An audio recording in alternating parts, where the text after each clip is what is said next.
నమస్తే. ఇక్కడ చూస్తున్నటువంటి ఆలయం శంభు మురుగన్ దేవాలయం. 1000 సంవత్సరాలకు పైగా పురాతనమైనటువంటి ఈ ఆలయానికి పాతాళ మురుగన్ అధిపతి. ఇది 16 అడుగుల లోతైన గర్భగుడి ఉండి అతి సరళమైనటువంటి నిర్మాణంతో ఉన్నటువంటి దేవాలయం. శబరిమల అయ్యప్ప స్వామి దర్శనం జరగాలంటే 18 మెట్లు ఎక్కాలి. మరి ఇక్కడ ఉండే స్వామిని చూడాలంటే 18 మెట్లు దిగి స్వామి దర్శనం చేసుకోవచ్చు. పురాతన ఆలయం అయినప్పటికీ ఈ మధ్యకాలంలో ఆధునీకరణ చేయడం వల్ల నూతన ఆలయంలాగా మనకు కనిపిస్తుంది. ఇక్కడ ఉండే స్వామి కేవలం ఒక్కడిగానే ఉంటూ నిలబడి ఉన్న రూపంలో భక్తులకు దర్శనమిస్తాడు. ఈ ఆలయానికి తమిళ చోళులు, విజయనగర రాజులు ఈ ఆలయానికి భారీగా విరాళాలు ఇచ్చి పోషించినట్టుగా తెలుస్తుంది. ఆలయ సంరక్షకుడిగా ఉండేటటువంటి స్వామిని కరుప్పు స్వామి, సంగి కరుప్పు స్వామి అని అంటారు. లోపల ఉండేటటువంటి విగ్రహ రూపాన్ని అత్యంత సుందరమైన భంగిమలో నిలుచున్నటువంటి మూర్తిని ఈ ఆలయంలో మనం చూడవచ్చు.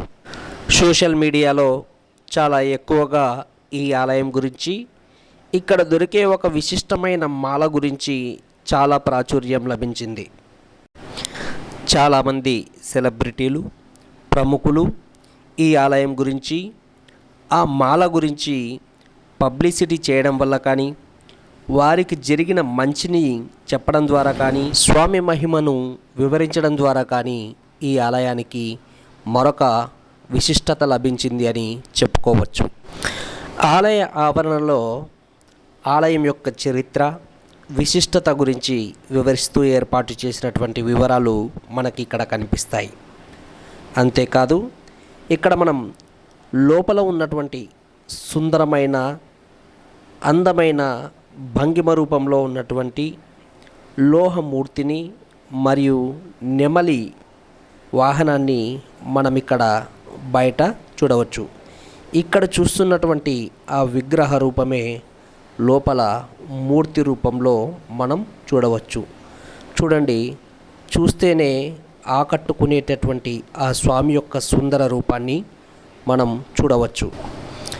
తమ కోరికలు నెరవేర్చమని కోరుతూ స్వామి ఆలయంలోకి ప్రవేశించడానికి ముందు దీపాలను వెలిగించి అక్కడే ఉన్న 16 అడుగుల లోతులో ఉన్నటువంటి శివలింగాన్ని కూడా ఇక్కడ మనం దర్శించుకోవచ్చు. చూడండి, అక్కడ ఒక లోతైనటువంటి బావి లాంటి నిర్మాణం, ఆ నిర్మాణపు మధ్యలో శివలింగాన్ని కూడా మనం చూడవచ్చు. శివుడు సుబ్రహ్మణ్యేశ్వర స్వామి యొక్క తండ్రి. ఇక్కడ మనం నిరాకారుడు అయినటువంటి శివుడు లింగ రూపంలో మనం దర్శించుకోవచ్చు. గర్భాలయానికి ముందు భాగంలో విఘ్నేశ్వరుణ్ణి దర్శించుకొని లోపలికి వెళితే మొదట మనకు కాలభైరవుని యొక్క దర్శనం జరుగుతుంది. అక్కడి నుంచి ఎడమవైపు తిరిగి 18 మెట్లు దిగితే కింది గర్భాలయంలో సుందర పాతాళ శంభు మురుగన్ దర్శనం మనం చేసుకోవచ్చు. ఆ సుందర రూపమైనటువంటి ఆ పాతాళ శంభు మురుగన్ని మనం దర్శనం చేసుకున్న వెంటనే సకల పాపహరణం జరుగుతుంది. ఇక్కడ మరొక విశిష్టత కరుంగలి మాల. ఈ కరుంగలి మాల కేవలం కేరళలో మాత్రమే దొరికేటటువంటి మాల.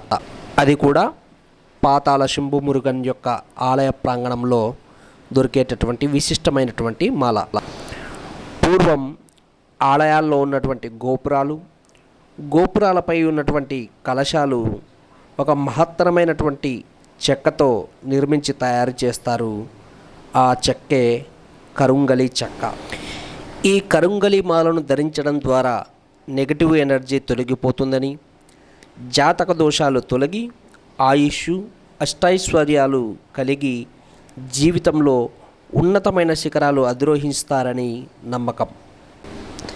దేశంలో ఎక్కడ కరుంగలి మాల లభించిన పాతాళ శంభు మురుగన్ పాదాల దగ్గర అభిషేకం చేసినటువంటి మాల ధరించడం ద్వారా మంచి జరుగుతుందనే నమ్మకం.